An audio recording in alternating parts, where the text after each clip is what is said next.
we citizens, and then the people in power, the government. Is that how it's supposed to work? So we play our role, they play our role, or is there a sense in which you can sort of make it a bit more interesting? So I like to think of, I always say that a democracy is an agreement between a state, its citizens, and their agents. Mm-hmm. So the government is the agents of the citizens.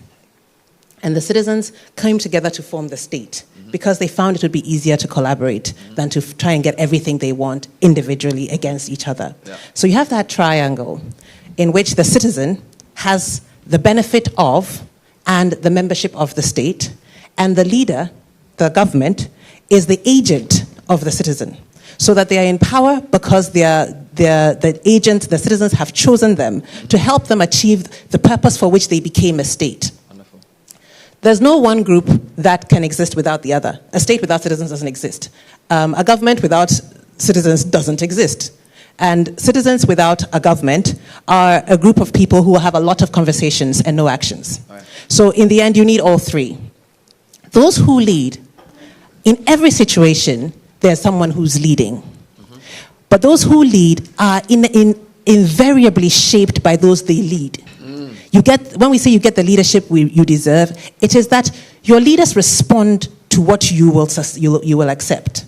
So if you have a leader who walks into your space and starts to knock everybody on the head, and then everybody lines up for their knock, the next leader will also come and think what leadership means is knock them on the head, and they line up. Mm.